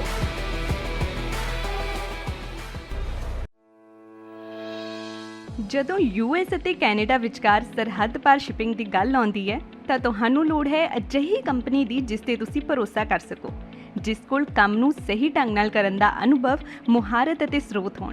ਤੁਹਾਨੂੰ ਲੋੜ ਹੈ ਫੋਰਟਰੈਕਸ ਦੀ। ਉੱਤਰੀ ਅਮਰੀਕਾ ਵਿੱਚ ਪ੍ਰਮੁੱਖ ਕ੍ਰਾਸ ਬਾਰਡਰ ਟਰੱਕਿੰਗ ਲਈ ਸਭ ਤੋਂ ਭਰੋਸੇਮੰਦ ਅਤੇ ਤਜਰਬੇਕਾਰ ਕੰਪਨੀ। ਸਤਿ ਸ਼੍ਰੀ ਅਕਾਲ ਜੀ, ਵੈਲਕਮ ਟੂ ਫੋਰਟਰੈਕਸ, ਤੁਹਾਡੀ ਆਪਣੀ ਨਾਰਥ ਅਮਰੀਕਾ ਵਾਈਡ ਕੰਪਨੀ। ਫੋਰਟਰੈਕਸ ਤੁਹਾਨੂੰ ਪ੍ਰੋਵਾਈਡ ਕਰਦੀ ਹੈ ਕੈਨੇਡਾ ਵਾਈਡ ਅਤੇ ਕ੍ਰਾਸ ਬਾਰਡਰ ਟਰਾਂਸਪੋਰਟ ਸਰਵਿਸਿਜ਼, ਜਿੱਥੇ ਕਿ ਡੈਡੀਕੇਟਿਡ ਰਨਸ ਕੈਲੀਫੋਰਨੀਆ ਤੇ ਟੈਕਸਸ ਦੇ ਨਾਲ ਕੈਨੇਡਾ ਵਾਈਡ ਫਲੈਕਸੀਬਲ ਵਰਕ ਵੀ ਪ੍ਰੋਵਾਈਡ ਕੀਤਾ ਜਾਂਦਾ ਹੈ। ਸਾਡੀ ਡਿਸਪੈਚ ਟੀਮ ਕੰਜ਼ਿਊਮਰ ਅਤੇ ਕਸਟਮਰ ਦੋਨਾਂ ਲਈ ਹੀ 24 ਆਵਰ ਕੰਮ ਕਰਦੀ ਹੈ ਅਤੇ ਇਸੇ ਦੇ ਨਾਲ ਹੀ 24 ਆਵਰ ਰੋਡ ਸਾਈਡ ਅਸਿਸਟੈਂਸ ਸਾਡੇ ਡਰਾਈਵਰ ਵੀਰਾਂ ਵਾਸਤੇ ਉਪਲਬਧ ਕੀਤੀ ਜਾਂਦੀ ਹੈ, ਜਿੱਥੇ ਕਿ ਯਾਰਡ ਦੇ ਵਿੱਚ ਹੀ ਤੁਹਾਨੂੰ ਸਕੇਲ, ਕ੍ਰਾਸ ਡੌਕ ਅਤੇ ਫਿਊਲ ਸਟੇਸ਼ਨ ਦੀਆਂ ਸਰਵਿਸਿਜ਼ ਪ੍ਰੋਵਾਈਡ ਕੀਤੀਆਂ ਜਾਂਦੀਆਂ ਹਨ। ਤੁਹਾਡਾ ਸਮਾਨ, ਪਿਆਰ ਤੇ ਵਿਸ਼ਵਾਸ ਕਿੰਨਾ ਜ਼ਿਆਦਾ ਕੀਮਤੀ ਹੈ, ਇਸ ਗੱਲ ਨੂੰ ਫੋਰਟਰੈਕਸ ਚੰਗੀ ਤਰ੍ਹਾਂ ਸਮਝਦਾ ਹੈ ਅਤੇ ਅਸੀਂ ਇਸ ਨੂੰ ਬਹੁਤ ਸਾਵਧਾਨੀ ਤੇ ਧਿਆਨ ਨਾਲ ਤੁਹਾਡੇ ਆਪਣਿਆਂ ਤੱਕ ਪਹੁੰਚਾਉਂਦੇ ਹਾਂ। ਸਾਡੀ ਆਧੁਨਿਕ ਟਰੈਕਿੰਗ ਟੈਕਨੋਲੋਜੀ ਦੀ ਮਦਦ ਨਾਲ ਤੁਸੀਂ ਆਪਣੀ ਸ਼ਿਪਮੈਂਟ ਨੂੰ ਟਰੈਕ ਕਰ ਸਕਦੇ ਹੋ। ਇਸ ਲਈ ਭਾਵੇਂ ਮੰਜ਼ਿਲ ਕਿੰਨੀ ਹੀ ਦੂਰ ਕਿਉਂ ਨਾ ਹੋਏ, ਫੋਰਟਰੈਕਸ ਤੁਹਾਡਾ ਪਿਆਰ ਤੁਹਾਡੇ ਆਪਣਿਆਂ ਤੱਕ ਪਹੁੰਚਾਉਣ ਲਈ ਹੈ ਹਮੇਸ਼ਾ ਤਿਆਰ। ਅੱਜ ਹੀ ਸਾਡੀ ਡਰਾਈਵਰਾਂ, ਵੇਅਰ ਹਾਊਸਾਂ ਅਤੇ ਲੌਜਿਸਟਿਕ ਮਾਹਿਰਾਂ ਦੇ ਵਿਆਪਕ ਨੈਟਵਰਕ ਨਾਲ ਜੁੜੋ ਤੇ ਆਪਣੇ ਕਾਰੋਬਾਰ ਨੂੰ ਉਚੇਰੇ ਪੱਧਰ ਤੇ ਲੈ ਜਾਓ। ਫੋਰਟਰੈਕਸ ਤੁਹਾਡਾ ਭਰੋਸਾ ਹਮੇਸ਼ਾ ਬਰਕਰਾਰ ਰੱਖਦੀ ਆਈ ਹੈ ਤੇ ਹਮੇਸ਼ਾ ਰੱਖੇਗੀ। ਹੋਰ ਜਾਣਨ ਲਈ ਅੱਜ ਹੀ ਸਾਡੇ ਨਾਲ ਸੰਪਰਕ ਕਰੋ।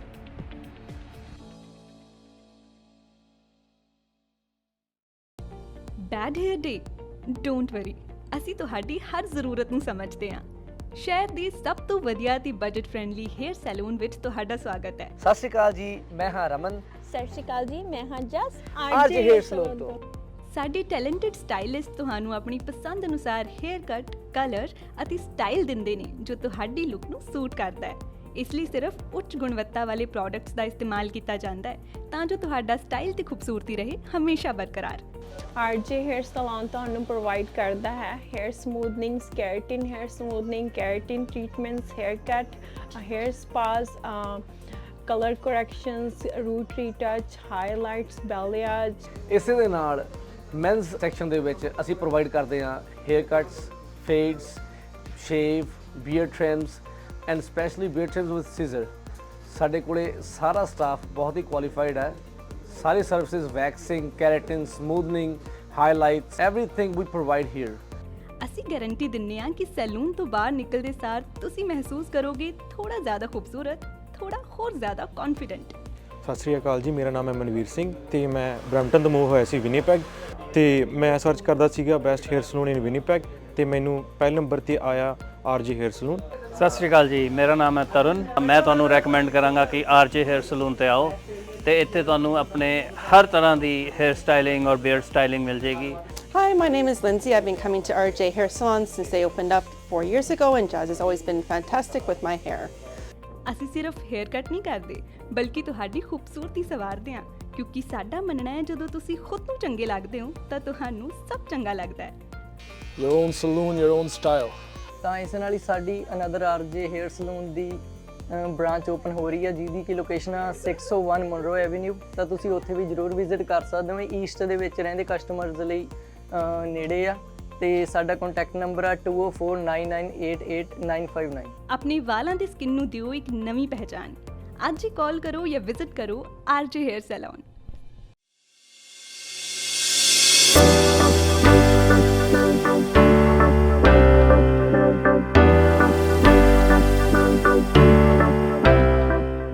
ਕੀ ਤੁਸੀਂ ਆਪਣੇ ਕਾਰੋਬਾਰ ਵਿੱਚ ਟਰਾਂਸਪੋਰਟੇਸ਼ਨ ਲਈ ਇੱਕ ਭਰੋਸੇਯੋਗ ਸਾਥੀ ਦੀ ਭਾਲ ਕਰ ਰਹੇ ਹੋ ਤਾਂ ਤੁਹਾਨੂੰ ਲੋੜ ਹੈ ਮਹਿਤੋਜ ਗਰੁੱਪ ਲਿਮਟਿਡ ਦੀ, ਜੋ ਕਿ ਹਨ ਭਰੋਸੇਮੰਦ, ਕੁਸ਼ਲ ਤੇ ਕਿਫਾਇਤੀ। ਸਾਡੇ ਮਾਹਿਰਾਂ ਦੀ ਟੀਮ ਯਕੀਨੀ ਬਣਾਉਂਦੀ ਹੈ ਕਿ ਤੁਹਾਡੇ ਸਾਮਾਨ ਨੂੰ ਸਮੇਂ ਸਿਰ ਆਪਣੀ ਮੰਜ਼ਿਲ ਤੇ ਪਹੁੰਚਾਇਆ ਜਾ ਸਕੇ। ਸਾਡੇ ਉન્નਤ ਟਰੈਕਿੰਗ ਸਿਸਟਮ ਨਾਲ ਤੁਸੀਂ ਆਪਣੀਆਂ ਕੀਮਤੀ ਚੀਜ਼ਾਂ ਨੂੰ ਟਰੈਕ ਵੀ ਕਰ ਸਕਦੇ ਹੋ। We are a safety-first company with a strong commitment to drivers' well-being. Based in Winnipeg Centreport District, Matage is a great place to begin your career and take it to new heights. So my name's Rick. I've been working here for several years now. Mostly what we do inside the shop is we do lots of safeties, lots of repairs, brake jobs, and lots of warranty work on the Freightliners. We do lots of servicing inside the shop, trucks, trailers, lots of lighting problems and stuff like that. It's a good company to work for. Warehousing ਤੇ distribution ਤੋਂ ਲੈ ਕੇ delivery ਤੱਕ ਸਾਡੇ ਕੋਲ ਤੁਹਾਡੀਆਂ ਸਾਰੀਆਂ ਆਵਾਜਾਈ ਲੋੜਾਂ ਨੂੰ ਸੰਭਾਲਣ ਲਈ ਤਜਰਬਾ ਤੇ ਬੁਨਿਆਦੀ ਢਾਂਚਾ ਹੈ। ਲੌਜਿਸਟਿਕਸ ਨੂੰ ਆਪਣੇ ਕਾਰੋਬਾਰ ਨੂੰ ਰੋਕਣ ਨਾ ਦਿਓ। ਸਾਨੂੰ ਭਾਰੀ ਲਿਫਟਿੰਗ ਨੂੰ ਸੰਭਾਲਣ ਦਿਓ ਤਾਂ ਜੋ ਤੁਸੀਂ ਧਿਆਨ ਕੇਂਦਰਿਤ ਕਰ ਸਕੋ ਆਪਣੇ ਕਾਰੋਬਾਰ ਤੇ। ਮਹਿਤੋਜ ਗਰੁੱਪ ਲਿਮਟਿਡ ਨੂੰ ਬਣਾਓ ਆਪਣਾ ਮਦਦਗਾਰ ਤਾਂ ਜੋ ਤੁਸੀਂ ਨਿਸ਼ਚਿਤ ਹੋ ਕੇ ਸੰਭਾਲ ਸਕੋ ਆਪਣਾ ਕਾਰੋਬਾਰ। ਸਕਰੀਨ ਤੇ ਦਿੱਤੇ ਨੰਬਰਾਂ ਉੱਤੇ ਅੱਜ ਹੀ ਸੰਪਰਕ ਕਰੋ।